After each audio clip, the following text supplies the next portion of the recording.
Assalamualaikum sahabat Seduh Alam. Kali ini Seduh Alam kedatangan tamu spesial nih, Bapak Muhammad Din. Apa kabar, Pak? Kabar baik. Ya. Alhamdulillah. Alhamdulillah. Ya, Pak Muhammad Din ini merupakan kawan senior juga, kemudian pemimpin perusahaan media ternama di Aceh, ya, Serambi Indonesia. Ini kesempatan spesial nih buat Seduh Alam karena pas bertepatan dengan ulang tahun Serambi Indonesia ke-34 ya. Ya, sudah lewat 2 hari lah. Ya. Walaupun lewat, saya ucapkan selamat juga.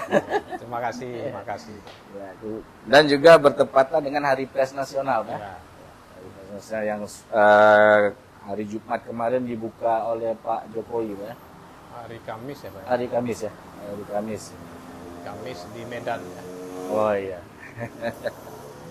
Baik, ini kesempatan berharga bagi Seduh Alam bisa mengundang Pak Muhammadin Ya. untuk ngopi atau ngetes, kalian ngobrol-ngobrol santai nih untuk berbagi pengalaman. Ya. Karena beliau juga bagi saya merupakan guru. Wah, berlebihan tuh.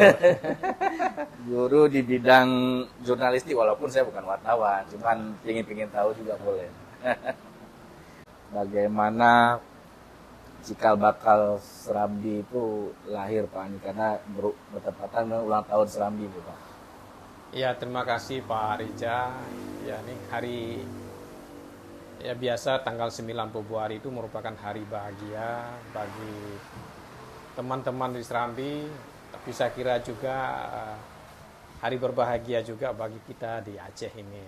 Karena tanggal 9 Februari bukan sekedar hari pers, tapi hari pertama, hari spesial, mulai terbit Serambi Indonesia dan menjadi satu-satunya harian yang terbit rutin ya. Sudah mencapai usia 34 tahun. Nah, ini usia yang panjang nih Pak Rija gitu. Perjalanan yang panjang untuk sebuah media. Nah, tentu saja proses-proses ini kadang-kadang perlu kita ungkapkan untuk jadi pelajaran bagi orang lain. Yang pertama, saya juga ingin menyampaikan kepada masyarakat kita bahwa kehadiran Serambi ini tentu punya berbagai pihak punya kontribusi. Gitu. Ya, di sana ada Pak Samsul Kahar, dulu ada juga namanya Pak Nur Halidin sebagai pendiri. Ya kan? Ya. Nah, mereka dua inilah yang menggagas, lalu yang mendorong paling kuat itu adalah Pak Ibrahim Hasan, Gubernur Aceh saat itu. Ya. Beliau ingin supaya di Aceh ini ada sebuah media yang terbit rutin dan dikelola secara profesional. Nah, beliau minta Pak Samsul Kahar untuk mencari cara supaya media itu hadir. Pak Ibrahim itu punya pandangan yang terlalu jauh ya. Karena dia melihat di Aceh itu informasi pada saat itu tidak masuk secara sempurna, tidak terjadi penetrasi informasi secara sempurna. Ada yang menggergajinya, sehingga informasi yang didapatkan oleh masyarakat itu selalu bias. Itu salah satu penyebab waktu itu ya kan Aceh agak terisolasi secara informasi. Nah, Pak Samsul Kahar ini coba mencari ya bapak angkat lah, karena mendirikan media cetak pada waktu itu bukan hanya butuh modal, tapi juga itu harus ada izin dari Departemen Penerangan. Nah, beliaulah yang mencoba mencari peluang-peluang untuk terbit. Ya, salah satu dia mendorong Kompas Gramedia. Ya, kebetulan Pak Samsul Kahar ini adalah wartawan Kompas. Mengajak Gramedia sebagai bapak angkat. Itulah sejarahnya. Nah, di luar itu tentu ini dukungan masyarakat kita. Termasuk salah satu diantaranya juga almarhum Pak Samsunan Mahmud, bekas direktur Bank Aceh. Nah, dia punya kontribusi juga. Banyak pihak-pihak yang lain, saya kira terlalu banyak untuk bisa kita jelaskan siapa yang terlibat. Jadi, kalau nama Serambi Indonesia ini memang dari awalnya Serambi Indonesia atau? Ya, saya waktu menggagas nama Serambi ini Pak Rija, saya kan nggak terlibat gitu ya kan, karena saya masuk Serambi atau bergabung ke Serambi Indonesia itu sekitar 3,5 bulan setelah terbit. Nah, nama ini adalah yang menurut cerita Pak Samsul Kahar, menurut yang saya pahami juga dari sumber yang lain, dan itu dari Pak Samsul yang paling nama ini yang bisa adalah nama dari Pak Ibrahim Hasan, Serambi Indonesia. Mantan Inilah Gubernur Aceh. legasi Pak Ibrahim. Legasinya mendorong Aceh punya media yang dikelola secara profesional, dan namanya adalah Serambi Indonesia. Ini punya filosofis tersendiri juga. Ya kan? Ini bahagian dari Indonesia, dan kalau ingin tahu tentang Indonesia, lihat Aceh gitu. Terasnya Indonesia. Sama dengan saat ini kita Serambi Mekah. Kita sedang mengembangkan tagline di grup kita Tribun Network, mata lokal menjangkau Indonesia. Sebenarnya filosofisnya berangkat dari Serambi Indonesia juga, dari lokal kita melihat Indonesia. Luar biasa sejarahnya. Ya, mungkin. Kalau boleh tahu sudah berapa lama nih Pak Din mengelola atau menakodai lah istilahnya Serambi Indonesia? Ya, Serambi itu kan ada pemimpin-pemimpin juga ya kan. Ada Pak Samsul Kahar, ya. Beliau saat ini masih aktif sebagai pemimpin umum. Kemudian juga ada almarhum Pak Nur Halidin. Kemudian juga dulu ada Pak Mawardi Ibrahim. Ya kan. Ya, saya seperti juga banyak teman-teman yang lain itu berangkat sebagai seorang jurnalis gitu yang mengambil spesialisasi saya dulu ekonomi dan bisnis gitu. Nah, belakangan karena pertimbangan kebutuhan SDM, saya ya dipindahkan ke pengelolaan usaha media, ya dengan catatan tetap berlaku atau melakukan tugas-tugas jurnalistik juga. Tapi saya melihat ada yang penting Pak Rija gitu ya dalam pengelolaan media ini. Selama ini kan persepsi orang media itu adalah wartawan, bahwa yang tampil di permukaan tetapi seorang wartawan atau konten itu mungkin tidak bisa dilakukan secara baik apabila secara finansial lembaga itu tidak sehat, tidak mungkin. Nah, inilah yang tanpa tidak banyak disadari oleh orang-orang. Kalau dia buka media, ya dia buka seakan ya hanya mengisi konten, tapi dia tidak kelola bisnisnya. Padahal bisnis dengan konten itu sama pentingnya. Seorang wartawan tidak mungkin bisa menjalankan tugas secara baik apabila tidak disupport oleh kehidupan yang nyaman. Gitu. Nah, jadi itu saya menjadi senang. Pada awalnya memang saya berontak juga sebagai seorang wartawan yang sedang meliput lapangan, tiba-tiba disuruh menjual koran, disuruh mengelola iklan gitu ya kan, disuruh baca keuangan yang saya sebenarnya tidak punya background akuntansi gitu ya, suruh kelola orang. Ya awalnya ya natural aja saya berontak juga, tapi belakangan saya sadari bahwa ini sangat penting. Gitu. Mengelola bisnis media secara profesional, saya kira jauh lebih penting dari sekedar menghasilkan konten gitu. Meskipun konten itu menjadi penting, kalau tidak ada medianya gitu ya kan. Jadi sama-sama penting lah Pak. Sama-sama penting. Itu yang menyebabkan ya barangkali kenapa Serambi masih bisa eksis sampai sekarang. Karena ada konten, kan ada bisnisnya. Nah, konten ini juga harus kita kelola secara baik ya. Kita memang ya wartawan itu ya kita selektif ya. Nah, yang kedua juga dalam menjalankan tugasnya selalu kita bebani dengan etika-etika jurnalistiknya. Ya, termasuk juga kebijakan Serambi itu adalah independen. Dan kita sebagai media itu berada di belakang fakta. Jadi mungkin ada orang-orang tidak sabar dengan konteks sekarang ini kan, lihat tiba-tiba di luar sosmednya sudah marah gitu ya kan. Hoak dan macam, kok Serambinya tidak muat. Karena Serambi itu menjaga trustnya. Kita belum bisa menurunkan sebuah peristiwa atau sebuah informasi kalau faktanya belum kita temukan. Jadi kadang-kadang terlambat. Meskipun ini kita sedang kejar itu supaya jangan ada delay lagi gitu ya. Karena banyak sekali nih sekarang kan di media-media sosial, terutama media online ya. Kalau saya lihat mungkin kayak Pak Din bilang tadi kurang menjaga trust tadi atau menjaga kualitas berita seimbang, Ya. karena hanya untuk supaya orang banyak baca. Ya. Jadi itulah realitas sekarang, Pak, ya. Ya, ini kan saya sering melihat dan sering mengkomunikasikan dengan banyak orang, dengan teman-teman. Ini adalah masa yang paling krusial bagi media, khususnya juga jurnalistik. Karena di luar itu berkembang informasi begitu cepat, ya, begitu menyebar, ya kan. Bahkan orang tidak melihat lagi etika-etika gitu, ya kan. Betul. Nah, ini tantangan yang paling besar, ya. Tapi percayalah gitu, ya kan. Pada akhirnya orang akan tidak percaya dengan informasi-informasi yang tidak terukur itu. Orang akan tetap mencari sebagai rujukannya informasi-informasi yang dihasilkan oleh media profesional atau orang-orang profesional. Karena ya namanya berita itu harus ada trust. Bukan hanya trust dalam konten, tapi trust orang yang bikinnya gitu, ya. Kalau yang bikinnya itu tidak punya trust, meskipun kemungkinan besar informasinya benar, orang masih ragu juga. Jadi trust informasinya, trust orang yang di belakangnya. Nah, itu tantangan paling besar jurnalistik sekarang saya melihat. Karena ini kadang-kadang kita sendiri risih juga melihat di luar, ya kan. Betul. Orang begitu banyak masuk, kemudian tiba-tiba orang menjadi wartawan. Iya. Tiba-tiba orang juga buat podcast, tiba-tiba orang buat media online. Betul. Gitu. Begitu marak gitu, ya. Tapi ini adalah keniscayaan yang tidak mungkin kita bisa hindari gitu, ya kan.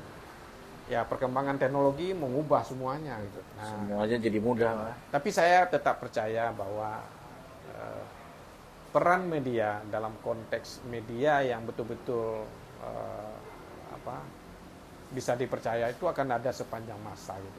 Nah, orang yang mengelola media, mengelola konten media dengan cara profesional, saya kira dia akan langgeng gitu. Ya, Pak, silakan dulu diminum dulu, Pak, makasih. sambil kita ngobrol. Yang serius sekali lah. Ya. Nah, dengan perkembangan teknologi sekarang ini kan banyak nih media-media online, media elektronik lah, yang tanpa Digital. digital, tanpa ada media cetak. Kalau Serabi kan online-nya ada, cetaknya ada, kemudian juga radionya ada, semuanya ada. Yang saya mau tanyakan nih, Pak, dengan perkembangan ini, apakah media cetak ini akan tergerus seperti contoh kayak dulu, zaman dulu tuh telepon, ya. Dulu ada wartel, sekarang udah berganti handphone, jadi itu nggak dipakai lagi. Kemudian komputer, istilahnya sekarang yang dengan mobile kayak gini, orang juga tidak bekerja mungkin langsung dari handphone, tidak terlalu tergantung sama laptop atau komputer gitu. Nah, ini bagaimana Pak menyikapinya? Ya, yang saya sebenarnya sederhana aja kita membuat pikiran. Media ini akan ada sepanjang ada umat manusia. Karena orang pasti membutuhkan. Cuma bentuk medianya mungkin akan berubah. Nah, apakah media cetak seperti yang selama ini kita kenal itu masih ada? Kemudian apakah yang digital ini juga akan permanen atau akan menjadi alternatif? Ini masih question mark, ya. Pertanyaan besar, ya. Kenapa saya menyampaikan ini pertanyaan besar, ya? Karena 10 tahun atau 15 tahun yang lalu, bahkan 5 tahun yang lalu gitu, ya, orang memprediksi media cetak ini akan hilang. Akan sama sekali punah, ya. Betul. Bahkan orang menyebut ada media dinosaurus, ya. Nah, faktanya sekarang media cetak itu masih ada.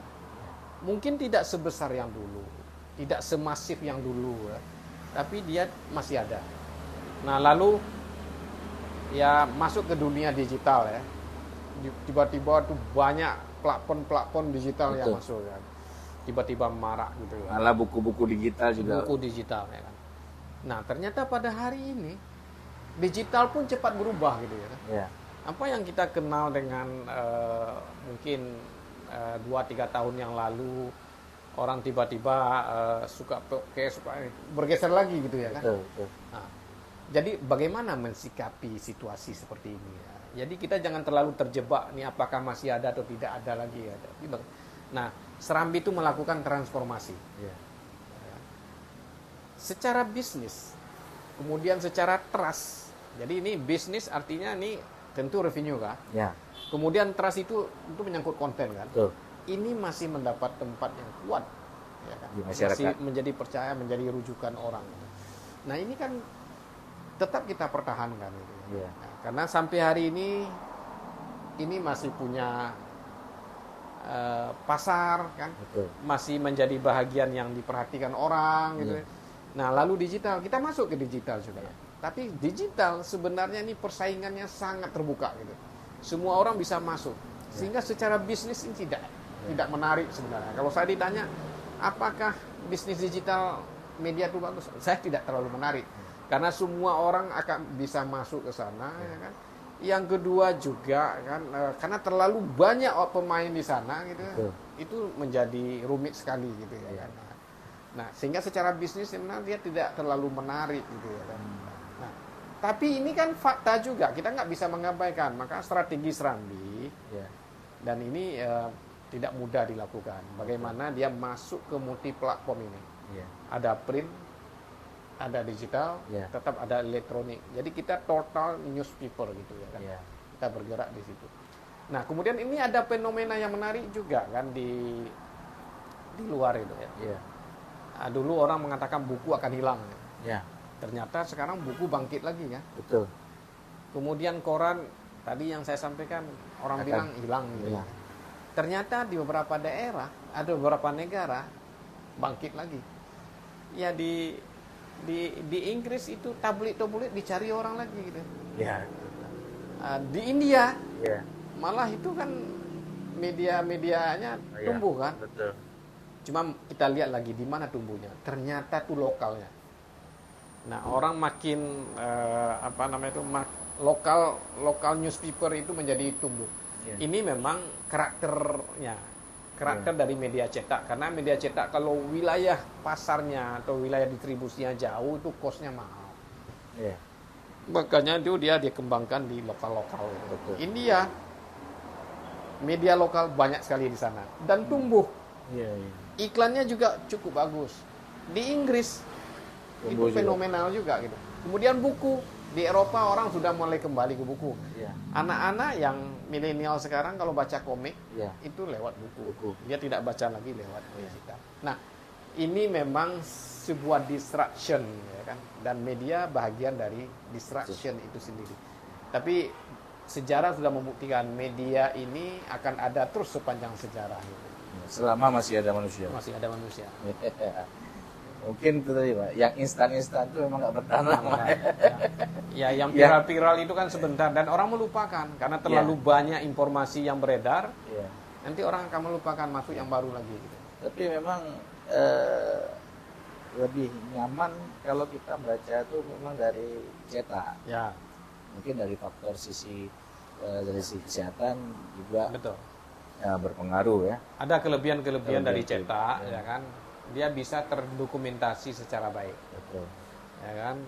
Kemudian memang DNA kita sebenarnya adalah DNA membaca yang konvensional itu. Ada DNA seperti itu.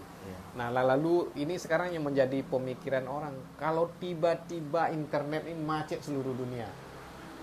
Tiba-tiba server Google itu macet down semuanya. Itu kan kita bisa kehilangan begitu banyak ya kan.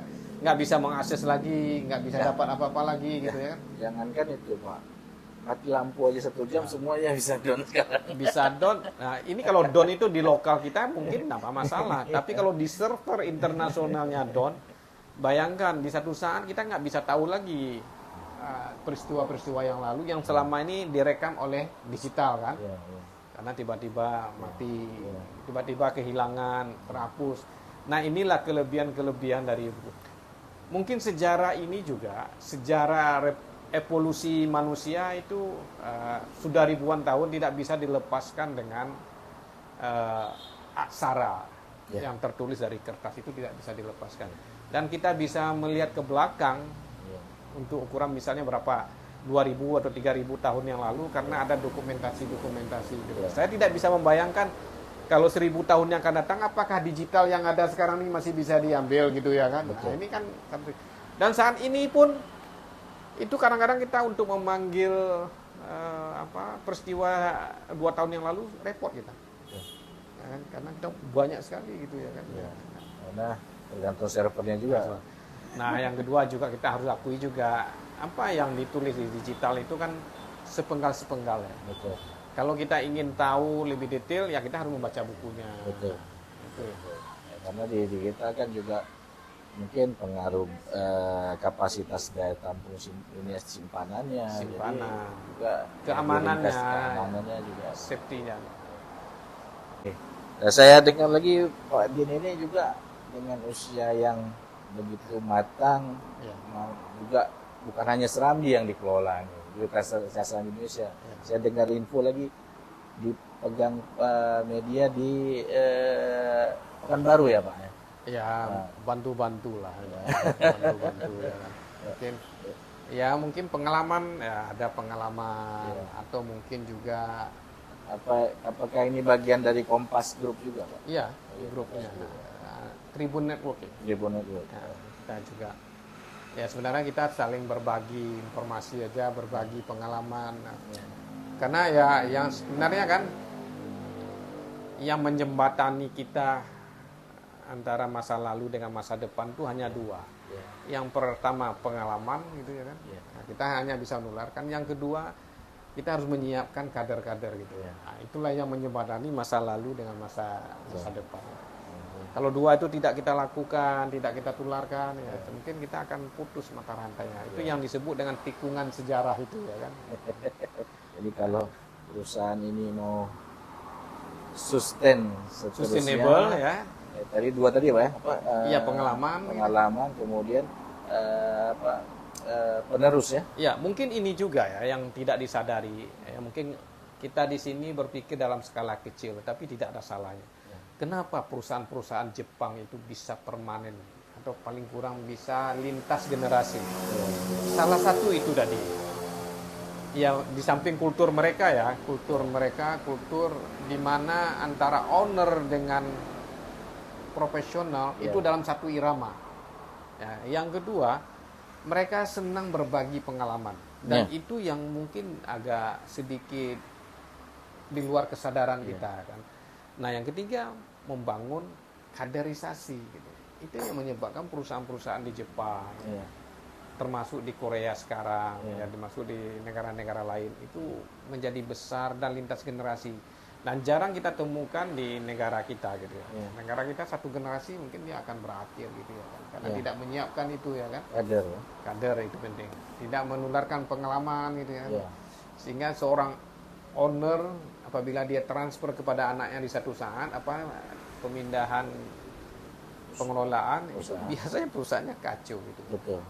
Karena anaknya tidak dibangun kultur sebagai pejuang ya kan. Lebih sebagai ya sultan-sultan baru lah gitu ya kan. Nah saya kira juga kalau ya ini kebetulan media ya Serambi Indonesia nih, kenapa mungkin bisa sampai 34 tahun ya di samping karena networknya dengan Tribun Network ya kan.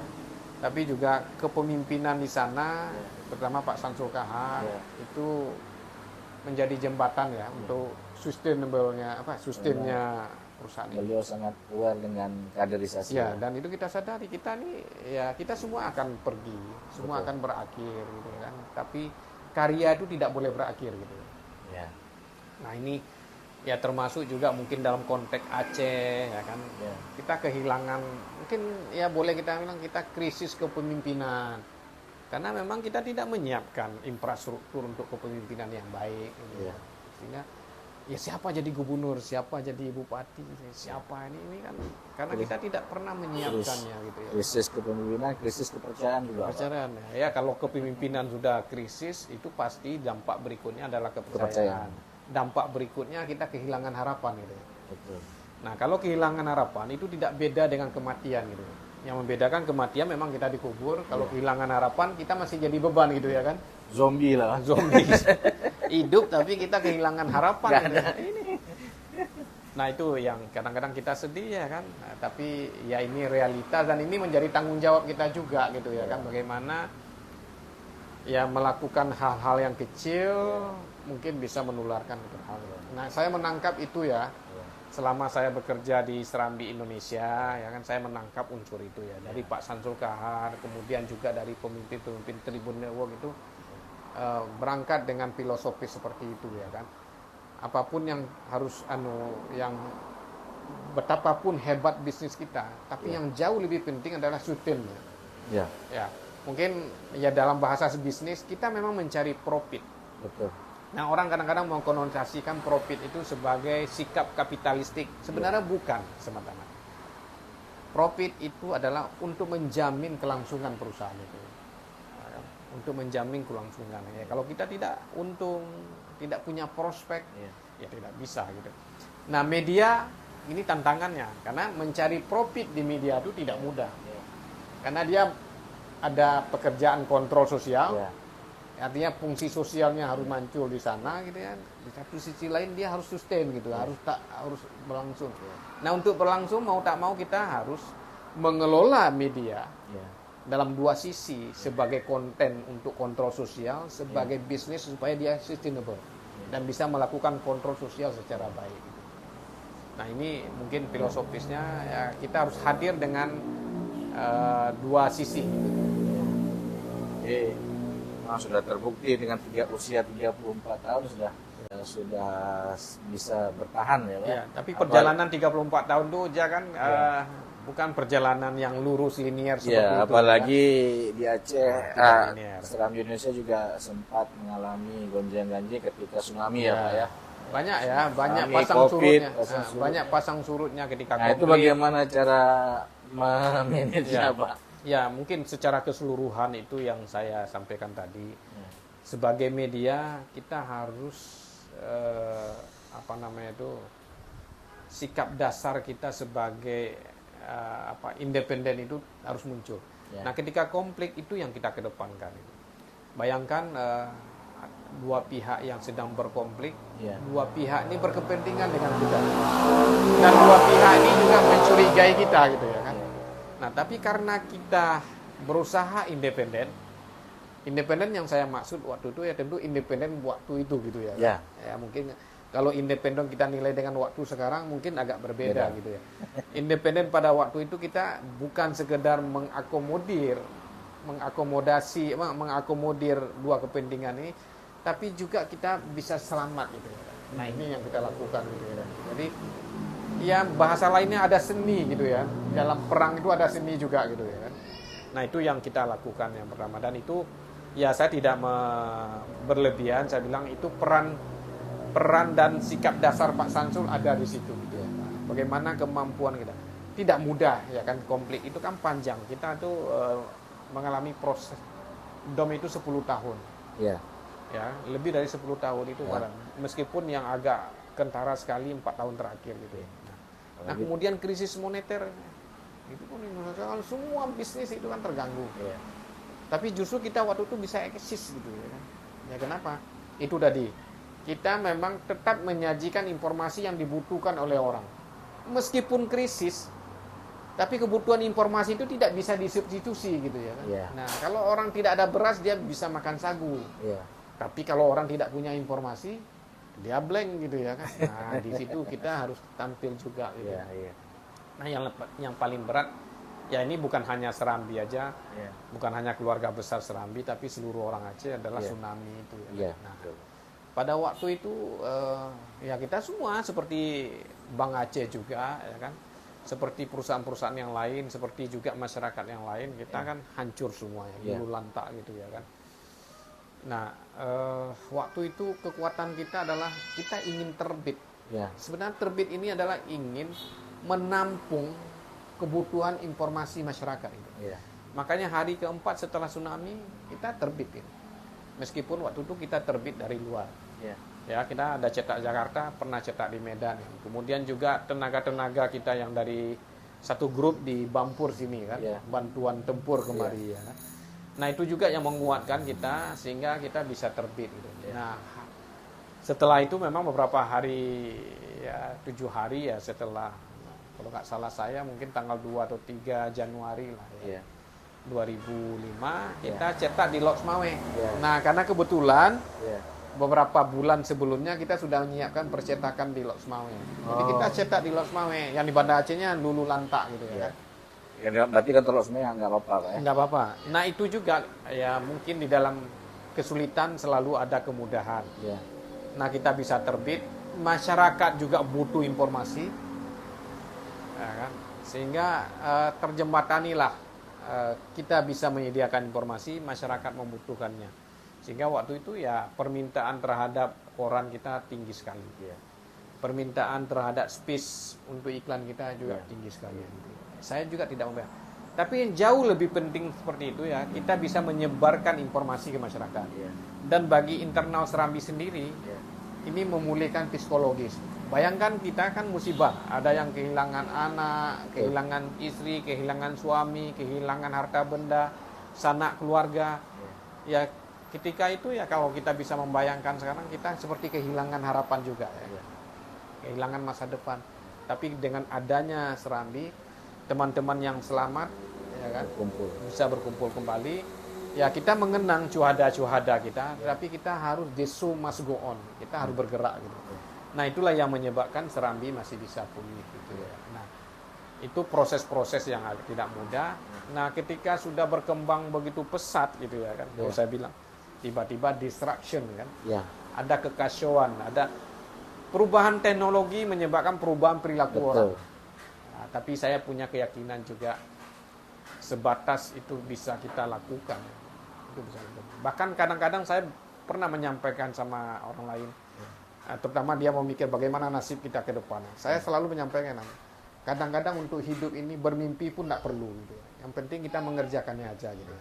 Karena faktanya sebagian besar proses di dunia ini hasil yang didapatkan lebih baik dari yang kita harapkan, rata-rata gitu. Dan bahkan juga ya misalnya kan penemuan penisilin itu kan bukan penemuan penisilin sebenarnya. Dicoba uji coba yang lain ketemu penisilinnya. Nah, jadi begitu juga lah. Kadang-kadang bermimpi pun tidak perlu ya. Kita bergerak aja gitu ya. Jadi action yang perlu. Action yang penting. Bukan teori. Bukan teori dan bukan juga imajinasi. Ini kan zaman sekarang ini antara halusinasi, imajinasi, opini. Itu kan fakta itu campur baur gitu ya kan. Kacau balau. Jadi kalau kita berdebat ini opini atau fakta gitu ya.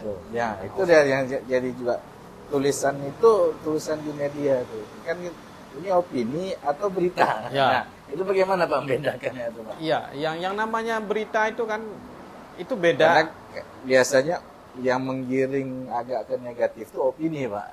Iya, yang membedakan antara karya jurnalistik dengan karya penggiat sosial media. Jurnalistik ini dia harus di belakang fakta.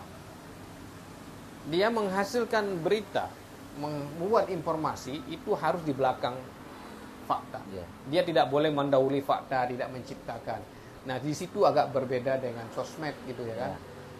Sosmed itu kan dia kadang opininya, imajinasinya, bahkan halusinasinya itu kacau balau gitu kan. Sehingga antara hoak dengan pendapat itu menjadi beda juga gitu kan. Yang biasa mungkin lagi galau. Menggalau. Nah, itu yang kadang-kadang tantangan paling besar untuk organisasi wartawan misalnya atau pekerja-pekerja media yang profesional. Kalau kita mengambil profesi kita sebagai seorang jurnalis atau profesi kita sebagai pewarta, harus ada kode etik kita. Salah satu kode etik yang paling besar, yang paling penting itu adalah seorang wartawan itu harus berada di belakang peristiwa. Nah, Serambi itu gitu. Ya mungkin individualnya kita kembangkan. Kamu dalam membuat berita jangan mengada-ngada. Kamu boleh investigasi, tapi yang kamu tulis tetap fakta. Ya kan? Nah, itu individu-individu kita kembangkan seperti itu. Kemudian juga kita kembangkan secara kelembagaan. Serambi itu baru menurunkan informasi apabila itu adalah fakta. Nah, itu yang membedakan kita mungkin dengan orang lain. Yang membedakan kita dengan sosmed itu ada trust di sana. Informasinya terkonfirmasi. Informasinya terverifikasi gitu ya kan. Nah, itu beda dengan sosial media atau Ya. wartawan abal-abal itu yang Ya. banyak. Kan mereka kan kadang-kadang berpikir itu dapat informasi dari orang tanpa cek recheck, langsung tulis. Dan itu sebenarnya sangat berbahaya. Apa yang saya lihat di video-video YouTube sekarang itu gitu. Karena ya namanya video YouTube kadang-kadang ya itu bisa berdampak yang kurang baik. Ya. Karena itu kan ditonton oleh semua kelas umur. Betul. Ya kadang soal rumah tangga, soal pembunuhan, soal kekerasan kita satukan di dalam, dan kita bangun dengan opini kita atau imajinasi kita, dan itu diterima oleh masyarakat dengan berbagai klaster gitu ya kan. Nah, itu berbahaya. Tapi realitanya sekarang Pak, memang orang lebih banyak nonton YouTube daripada TV-TV yang menyajikan berita. Habit manusia begitu, dia mencari sesuatu yang aneh gitu ya. Meskipun mungkin 2-3 hari setelah itu dia akan menyesali gitu ya kan. Betul. Dia bahkan akan akan mengatakan bahwa apa yang terjadi itu benar-benar tidak diperlukan gitu. Iya. Tapi sebelumnya dia nonton gitu ya kan. Ini. Jadi ini ya zaman ini keniscayaan juga, sesuatu yang nggak mungkin kita hindari ya kan. Karena perubahan teknologi, kemudian menyebabkan perubahan perilaku orang. Kemudian kebutuhan orang juga bergeser ya, mau tak mau. Nah, itu yang tetap dijaga oleh wartawan, bagaimana dia tetap tampil berada di belakang peristiwa. Nah, sekarang yang harus dikejarnya adalah kecepatannya. Karena kecepatan itu ada di sosmed. Betul. Karena orang dari rumahnya, dari tempat-tempat dia bisa. Meskipun informasi tidak trust. Nah, di situ kelebihan media sosial. Jurnalistiknya kan, karena dia mengedepankan unsur trustnya. Kalau wartawannya atau orang yang bekerja di lembaga jurnalistik itu tidak menjaga trustnya, apa bedanya dia dengan sosmed itu? Dan itu banyak media-media sekarang ini yang sebenarnya itu kelasnya sosmed gitu ya kan. Tiba-tiba buat provokasi, mungkin membangun opini gitu ya. Mungkin itu juga apa yang dikatakan oleh Pak Presiden waktu pas pembukaan Hari Pers Nasional, bahwa Hari Pers ini tidak dalam keadaan baik-baik saja. Baik-baik. Ya banyak ya, itu tadi tidak baik-baiknya karena memang perilaku orang berubah. Yang kedua, akses informasi sangat terbuka, sehingga bukan hanya kontennya bisa diisi orang atau diakses oleh orang, tapi juga sumber pendapatan media itu kan udah lari keluar gitu ya. Ya lari ke ke Google misalnya, kemana gitu ya. Ya itu fakta juga, kita nggak bisa hindari kan. Nah itu yang menyebabkan media tidak dalam situasi baik-baik saja. Jadi bukan hanya karena beritanya tidak berimbang, tapi ada faktor-faktor lain yang dikatakan bahwa media itu tidak baik-baik saja. Tidak baik-baik saja, baik itu dalam konteks bisnisnya maupun juga dalam konteks melakukan tugas-tugas jurnalistiknya. Makasih nih Pak, udah obrolannya, ngobrol kita sambil kopi juga, santai ini. Ya mungkin dah bisa jadi pengalaman bagi saya, bagi sebuah alam yang menonton. Mungkin sebelum kita akhiri Pak, ini dari sisi Bapak atau sebagai pemimpin perusahaan atau sebagai wartawan senior, ada nggak yang mau disampaikan kepada yang sahabat Seduh Alam? Ya sebenarnya yang menyebabkan kita bisa eksis itu bukan personal kita. Misalnya ya kalau kita disebut pemimpin karena ada orang yang kita pimpin gitu. Yang kedua, kita jangan habis waktu di wacana. Wacana itu perlu, ya kan? Diskusi itu perlu ya kan. Tapi kita harus bergerak, harus menjemput ya. Itu yang saya selalu sampaikan. Kadang bermimpi pun tidak perlu lagi zaman sekarang. Yang penting kita melaksanakannya gitu.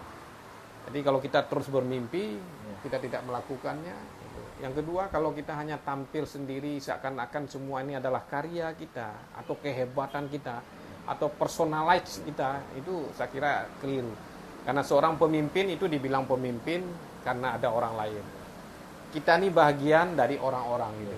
Jadi kalau ada karya yang kita hasilkan sekarang, itu bukan karya kita, itu karya kolektif. Dan itu harus kita sadari. Oleh sebab itulah, untuk kelangsungan karya kolektif ini, kita harus menyiapkan regenerasi dan menularkan pengalaman kita. Saya kira itu aja rahasianya, Pak Reza. Ya. Jadi manusia itu sebenarnya makhluk bersosialisasi. Ya. Jadi nggak mungkin hidup sendiri, nggak Tidak. mungkin berhasil sendiri, Pak ya. Bukan. Pasti ada Karena dukungan. kalau kita dibilang bapak, karena ada anak. Betul. Kalau dibilang suami, karena ada istri, gitu ya. Dibilang bos, karena ada anak buah, gitu. Tapi bayangkan, meskipun kita hebat, tapi kalau nggak ada anak buah, ya nggak juga. Bukan siapa-siapa juga, Pak. Bukan siapa-siapa juga. Oke, baiklah. Makasih, makasih. Sahabat Sedualam, makasih nih Pak udah berbagi sama Sedualam. Semoga bisa menjadi inspirasi, bisa menjadi informasi yang berguna bagi sahabat Sedualam. Baiklah, mungkin kita akan jumpa lagi di episode-episode berikutnya dengan pembicara-pembicara yang mungkin bisa membagi pengalaman positifnya. Dan jangan lupa bagi yang belum subscribe Sedualam, silakan subscribe Sedualam. Semoga Sedualam bisa memberikan informasi yang positif dan membangun. Assalamualaikum warahmatullahi wabarakatuh. Waalaikumsalam. Terima kasih, ya. Ya, Pak.